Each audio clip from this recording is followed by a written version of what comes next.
AG ನ್ಯೂಸ್ಗೆ ಸ್ವಾಗತ. ಬೆಳಗಾವಿ ಜಿಲ್ಲೆಯ ಚೆನ್ನಮ್ಮ ಕಿತ್ತೂರು ತಾಲೂಕಿಗೆ ನೂತನವಾಗಿ ಕ್ಷೇತ್ರದ ಶಿಕ್ಷಣಾಧಿಕಾರಿಯಾಗಿ ಅಧಿಕಾರ ವಹಿಸಿಕೊಂಡ ಚನ್ನಬಸಪ್ಪ ತುಬಾಕಿ ಅವರೊಂದಿಗೆ ನಮ್ಮ ನ್ಯೂಸ್ ಸಮೂಹದ ರಾಜ್ಯ ಉಪಸಂಪಾದಕ ಬಸವರಾಜ ಶಾಲೆಗಳಿಗೆ ಸಂಬಂಧಿಸಿದಂತೆ ಮುಕ್ತವಾಗಿ ಸಂವಾದ ಮಾಡಿದ್ದಾರೆ. ಕಿತ್ತೂರಿಗೆ ಹೊಸದಾಗಿ ಒಂದು ರೀತಿ ಕ್ಷೇತ್ರ ಶಿಕ್ಷಣಾಧಿಕಾರಿಗಳಾಗಿ ಬಂದಿರತಕ್ಕಂಥ ಶ್ರೀ ಚನ್ನಬಸಪ್ಪ ತುಬಾಕಿ ಸರ್ ಸಿಕ್ಕಿದ್ದಾರೆ. ವಿಶೇಷವಾಗಿ ಅವರು ಇವಾಗ ತಾನೇ ಕ್ರಾಂತಿನಾಡು ಕಿತ್ತೂರು ತಾಲೂಕಿನ ಒಂದು ರೀತಿ ಕ್ಷೇತ್ರ ಶಿಕ್ಷಣಾಧಿಕಾರಿಯಾಗಿ ಒಂದು ಅಧಿಕಾರ ವಹಿಸಿಕೊಂಡಿದ್ದಾರೆ. ಸರ್, ಪ್ರಥಮವಾಗಿ ನಮ್ಮ ಪತ್ರಿಕಾ ಸಮೂಹದಿಂದ ನಿಮಗೆ ಸ್ವಾಗತ ಸರ್. ನಮಸ್ಕಾರ. Thank you sir. ಸರ್ ಹೇಳಿ ಸರ್, ತಾವು ಸಹ ಕಿತ್ತೂರು ನಾಡಿನವರೇ, ವಿಶೇಷವಾಗಿ ಬೈಲಂಗ್ಲದಲ್ಲಿ ಸಾಕಷ್ಟು ಸೇವೆ ಸಲ್ಲಿಸಿದಿರಾ. ವಿಶೇಷವಾಗಿ ಕಿತ್ತೂರಿಗೆ ಒಂದ್ ರೀತಿ ಕ್ಷೇತ್ರ ಶಿಕ್ಷಣಾಧಿಕಾರಿಗಳಿಗೆ ಬಂದಿದ್ರಾ, ಏನನ್ಸ್ತದೆ? ತುಂಬಾ ಸಂತೋಷ ಆಗಿದೆ. ಮಾನ್ಯ ಸರ್ಕಾರ ಹಾಗೂ ಇಲಾಖೆ ನನಗೆ ಜವಾಬ್ದಾರಿಯನ್ನು ನೀಡಿದೆ.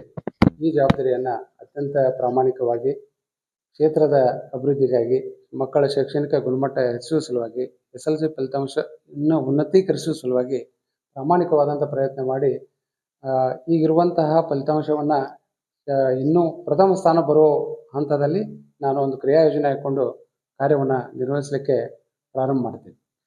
ಕಿತ್ತೂರು ತಾಲೂಕು ಸಾಕಷ್ಟು ಒಂದು ರೀತಿ ಸರ್ಕಾರಿ ಶಾಲೆಗಳಿದ್ದಾವೆ, ಪ್ರೌಢಶಾಲೆಗಳಿದ್ದಾವೆ, ಅನುದಾನ ರಹಿತ, ಅನುದಾನ ಸಹಿತ, ಮತ್ತೆ ಇವಿದ್ದಾವೆ. ವಿಶೇಷವಾಗಿ ಎಷ್ಟು ಶಿಕ್ಷಕರ ಕೊರತೆ ಇದೆ? ಇಲ್ಲಿ ಒಟ್ಟು 504 ಜನ ಶಿಕ್ಷಕರು ಸ್ಯಾಂಕ್ಷನ್ ಪೋಸ್ಟು, ಅದರಲ್ಲಿ ಸುಮಾರು 40 ಜನ ಶಿಕ್ಷಕರ ಕೊರತೆ ಇದೆ. ಈಗಾಗಲೇ ಅತಿಥಿ ಶಿಕ್ಷಕರನ್ನ ಎಲ್ಲ ಕಡೆಗೂ ಕೂಡ ಈಗಾಗಲೇ ನೇಮಕಾತಿ ಮಾಡಲಾಗಿದೆ. ಅಂಥ ಪ್ರಮುಖವಾಗಿ ಅಂಥ ಶಿಕ್ಷಕರ ಕೊರತೆ ಈಗೇನು ಕಂಡು ಬರ್ತಾ ಇಲ್ಲ. ಆದರೂ ಸಹಿತ ಪ್ರತಿ ಶಾಲೆಗೂ ಭೇಟಿ ನೀಡಿ ಮಕ್ಕಳ ಸಂಖ್ಯೆ ಜಾಸ್ತಿ ಇದ್ದಾರೆ, ಅಲ್ಲಿ ಅತಿಥಿ ಶಿಕ್ಷಕರನ್ನ ಇನ್ನೂ ಕೊಡಲಿಕ್ಕೆ ಅವಕಾಶ ಇದೆ. ಆ ನಿಟ್ಟಿನಲ್ಲಿ ಮಕ್ಕಳ ಅಭಿವೃದ್ಧಿಗಾಗಿ ನಾನು ಪ್ರಯತ್ನ ಮಾಡ್ತೀನಿ. ಮಳೆಗಾಲ ಬೇರೆ ಬಂದಿದೆ, ಮಳೆಗಾಲದಲ್ಲೇ ತಾವು ಅಧಿಕಾರ ವಹಿಸ್ಕೊಂಡಿದ್ರ. ವಿಶೇಷವಾಗಿ ಸಾಕಷ್ಟು ಒಂದು ರೀತಿ ಶಾಲಾ ಕೊಠಡಿಗಳು ಶಿಥಿಲಗೊಂಡಿರ್ತಕ್ಕಂಥದ್ದು, ಕೆಲವು ಕೊಠಡಿಗಳಿಲ್ಲ, ಅಂಥವಕ್ಕೇನಾದ್ರು ವಿಶೇಷವಾಗಿ ಗಮನ ಹರಿಸ್ತೀರಾ? ಈಗಾಗಲೇ ಕ್ರಿಯಾ ಯೋಜನೆಯನ್ನು ತಾಲೂಕಿನಿಂದ ಕ್ರಿಯಾ ಯೋಜನೆಯನ್ನು ಇಲಾಖೆಗೆ ಸಲ್ಲಿಸಲಾಗಿದೆ. ಈಗ ಅತಿ ತುರ್ತಾಗಿ ಅನುದಾನ ಬಿಡುಗಡೆ ಆಗುವಂಥ ಸಾಧ್ಯತೆಗಳಿವೆ. ಆನಂತರ ಮೇಜರ್ ಎಲ್ಲಿ ಜಾಸ್ತಿ ಕೊಠಡಿ ಶಿಥಿಲಗೊಂಡಿವೆ ಅಂತ ಶಿಥಿಲಗೊಂಡಂಥ ಕೊಠಡಿಗಳಲ್ಲಿ ಮಕ್ಕಳನ್ನ ಯಾರಿಗೂ ಕೂಡಿಸ್ಲಿಕ್ಕೆ ಅವಕಾಶ ಕೊಡಬೇಡಿ ಅಂತೇಳಿ ಈಗಾಗಲೇ ಇನ್ಸ್ಟ್ರಕ್ಷನ್ ಕೊಡಲಾಗಿದೆ. ಮಕ್ಕಳ ಹಿತದೃಷ್ಟಿಯಿಂದ, ಆನಂತರ ಮಕ್ಕಳ ರಕ್ಷಣೆಯ ಸಲುವಾಗಿ ಅಂಥ ಕೊಠಡಿಗಳನ್ನು ಯಾರೂ ಕೂಡ ಬಳಕೆ ಮಾಡಬಾರ್ದಂತ ಹೇಳಲಾಗಿದೆ. ಆನಂತರ ಹಂತ ಹಂತವಾಗಿ ಎಲ್ಲ ಮೇಜರ್ ಮತ್ತು ಮೈನರ್ ರಿಪೇರಿ ಇರುವಂಥ ಶಾಲೆಗಳನ್ನು ಹಂತ ಹಂತವಾಗಿ ಎಲ್ಲ ರೀತಿಯಲ್ಲಿ ಅವನ್ನ ಮಕ್ಕಳ ವಿದ್ಯಾಭ್ಯಾಸಕ್ಕೆ ಅನುಕೂಲವಾಗುವಂಥ ನಿಟ್ಟಿನಲ್ಲಿ ಕೆಲಸ ಮಾಡಲಿಕ್ಕೆ ಸ್ಟಾರ್ಟ್ ಮಾಡ್ತೀವಿ. ಈಗ ಕೆಲವು ಕಡೆ SDMCಗಳು ಅವಧಿ ಮುಗ್ದಿದ್ರು ಸಹ ಹಾಗೆ ಇದಾವೆ ಸರ್. ಇದರಿಂದ ಎಲ್ಲೊಂದು ಕಡೆ ಶಾಲಾ ಅಭಿವೃದ್ಧಿಗಳಿಗೆ ಸಾಕಷ್ಟು ಕುಂಠಿತ ಆಗ್ತಾ ಇದೆ. ಈಗ ಸಾಮಾನ್ಯವಾಗಿ ಶಾಲಾ ಅಭಿವೃದ್ಧಿ ಮತ್ತು ಮೇಲುಸ್ತುವಾರಿ ಸಮಿತಿ ಮುಗಿದಂಥ ಶಾಲೆಗಳ ಮುಖ್ಯೋಪಾಧ್ಯಾಯರನ್ನು ನಾವು ಪ್ರತ್ಯೇಕವಾಗಿ ನಾನು ಕೂಡ ಪರಿಶೀಲನೆ ಮಾಡಿಕೊಂಡು ಎಷ್ಟು ಶಾಲೆಗಳಲ್ಲಿ ಮುಗಿದಿದೆ ಏನು ಅನ್ನೋದು ಮಾಹಿತಿಯನ್ನು ತಗೊಂಡು ಎಲ್ಲೆಲ್ಲಿ ಮುಗಿದಿದೆ ಅಂತ ಎಲ್ಲ ಮುಖ್ಯೋಪಾಧ್ಯಾಯರನ್ನ ಕರೆಸಿ, ಯಾಕಂದರೆ ಶಾಲಾ ಅಭಿವೃದ್ಧಿ ಮತ್ತು ಮೇಲುಸ್ತುವಾರಿ ಸಮಿತಿ ಕಾರ್ಯದರ್ಶಿಗಳು ಮುಖ್ಯೋಪಾಧ್ಯಾಯರೇ ಇರೋದರಿಂದ ಇಲ್ಲಿ ಸ್ಥಳೀಯವಾಗಿ ಏನಾದರೂ ಗೊಂದಲಗಳಿದ್ರೆ ನಾನು ಕೂಡ ಹೋಗಿ ಪರಿಹಾರ ಕಂಡುಕೊಂಡು ಎಲ್ಲ ಶಾಲೆಗಳಲ್ಲಿ ಶಾಲಾ ಅಭಿವೃದ್ಧಿ ಮತ್ತು ಮೇಲುಸ್ತುವಾರಿ ಸಮಿತಿ ರಚನೆ ಆಗುವಂತೆ ನೋಡಬಹುದು. ಕೆಲವು ತಾಲೂಕುಗಳಲ್ಲಿ ಸಮವಸ್ತ್ರ ಮತ್ತೆ ಬುಕ್ಸ್ಗಳ ವಿತರಣೆ ಆಗಿಲ್ವತ್ತೆ ಸರ್, ನಿಮ್ಮ ಕ್ಷೇತ್ರದಲ್ಲಿ ಏನಾದ್ರು ಕಂಡು ಬಂದಿಲ್ಲ?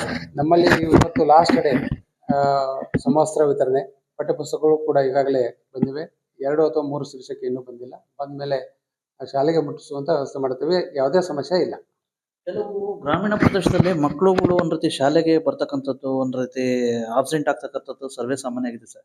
ವಿಶೇಷವಾಗಿ ಅದ್ರ ಕಡೆ ಏನಾದ್ರು ತುರ್ತಾಗಿ? ಹೌದು, ಈಗ ಒಬ್ಬರು ಹಾಜರಾತಿ ಅಧಿಕಾರಿ ಅಂತ ಈಗಾಗಲೇ ಸರ್ಕಾರ ನೇಮಕ ಮಾಡಿದೆ. ಪ್ರತಿ ತಾಲೂಕಿನಲ್ಲಿ ಒಬ್ಬರು ಹಾಜರಾತಿ ಅಧಿಕಾರಿ ಅಂತ ಇರ್ತಾರೆ. ಆ ಹಾಜರಾತಿ ಅಧಿಕಾರಿ ಜೊತೆ ನಾನು ಚರ್ಚೆ ಮಾಡಿಕೊಂಡು ಇವತ್ತು OSಗೆ ಸಂಬಂಧಪಟ್ಟಂತೆ ಒಂದು ಸರ್ವೆ ಆ್ಯಪ್ನಲ್ಲಿ ತರಬೇತಿ ಇದೆ 11 ಗಂಟೆಗೆ. ತರಬೇತಿಯಲ್ಲಿ ಏನು ಮಾರ್ಗದರ್ಶನ ನೀಡ್ತಾರಲ್ಲ ಅದರಂತೆ OS ಎಷ್ಟು ಮಕ್ಕಳಿದೆ, ಏನಿದೆ, ಅಥವಾ ನಿರಂತರ ಗೈರು ಹಾಜರಾಗ್ತಾರೋ ಅಥವಾ ಸ್ವಲ್ಪ ದಿವಸ ಬರೋದು ಸ್ವಲ್ಪ ದಿವಸ ಬಿಡೋದು ಮಾಡ್ತಾರೋ ನೋಡಿಕೊಂಡು ನಾನು ಎಲ್ಲ ಮಕ್ಕಳು ಹಾಜರಾಗುವಂತೆ ನೋಡಿಕೊಳ್ಳುವಂಥ ಒಂದು ಕ್ರಮವನ್ನು ನಮ್ಮ ಶಿಕ್ಷಕರು, ಮುಖ್ಯ ಶಿಕ್ಷಕರು ಅಥವಾ ಸಮುದಾಯದ ಸಹಕಾರದೊಂದಿಗೆ ಮಾಡ್ತೀವಿ. ಎಲ್ಲ ಮಕ್ಕಳುಗಳಿಗೆ ಒಬ್ಬ ಕ್ಷೇತ್ರ ಶಿಕ್ಷಣಾಧಿಕಾರಿಯಾಗಿ ಏನು ಭರವಸೆ ಕೊಡ್ಲಿಕ್ಕೆ ಇಷ್ಟಪಡ್ತೀನಿ? ನಾನು ಅತ್ಯಂತ ಪ್ರಾಮಾಣಿಕವಾಗಿ ಹೇಳುವಂಥದ್ದು ಒಂದೇ ಮಾತು, ಗುಣಮಟ್ಟದ ಶಿಕ್ಷಣ ನಮ್ಮ ಎಲ್ಲ ಮಕ್ಕಳಿಗೂ ಕೂಡ ಸಿಗಬೇಕು ಅನ್ನೋದು ಒಂದೇ ಒಂದು ನನ್ನ ಆಸೆ. ಅದನ್ನು ಬಿಟ್ಟರೆ ಬೇರೆ ಏನೂ ಇಲ್ಲ. ಗುಣಮಟ್ಟದ ಶಿಕ್ಷಣ ಸಿಕ್ತು ಅಂದ್ರೆ ನಮ್ಮ ಗ್ರಾಮೀಣ ಮಟ್ಟದ ಮಕ್ಕಳು ಸಹಿತ ಮುಂದೆ ಒಳ್ಳೆ ಅವಕಾಶಗಳಿವೆ.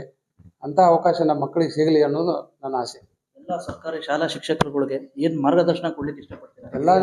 ಎಲ್ಲ ಶಿಕ್ಷಕರು ನನ್ನ ಚನ್ನಮ್ಮನ ಕಿತ್ತೂರು ಕ್ಷೇತ್ರ ವ್ಯಾಪ್ತಿಗೆ ಸಂಬಂಧಿಸಿದಂತೆ ಎಲ್ಲ ಶಿಕ್ಷಕರು ನಿಗದಿತ ವೇಳೆಗೆ ಶಾಲೆಗೆ ಹಾಜರಾಗಬೇಕು. ಅಚ್ಚುಕಟ್ಟಾಗಿ ಶಾಲಾ ವಾತಾವರಣ ಇರಬೇಕು. ಎಲ್ಲೂ ಕೂಡ ಇದು ಶಾಲೆ ಏನಪ್ಪ ಅನ್ನುವಂಥ ರೀತಿಯಲ್ಲಿ ಇರಬಾರದು. ನಾನು ಕೂಡ ಸಂದರ್ಶನ ಸ್ಟಾರ್ಟ್ ಮಾಡಿದ್ದೀನಿ.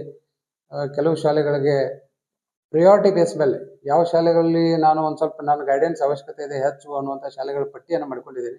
ಆ ಶಾಲೆಗಳಿಗೆ ಭೇಟಿ ನೀಡಿ ಎಲ್ಲ ಶಾಲೆಗಳಲ್ಲೂ ಕೂಡ ಎಲ್ಲ ಶಿಕ್ಷಕರು ವೇಳೆಗೆ ಸರಿಯಾಗಿ ಹಾಜರಿರಬೇಕು, ಮಕ್ಕಳಿಗೆ ಗುಣಮಟ್ಟದ ಶಿಕ್ಷಣವನ್ನು ನೀಡಬೇಕು ಅನ್ನುವಂಥದ್ದು ನನ್ನ ಅಪೇಕ್ಷೆ ಇದೆ. ಆ ನಿಟ್ಟಿನಲ್ಲಿ ಕೆಲಸ ಮಾಡಿ.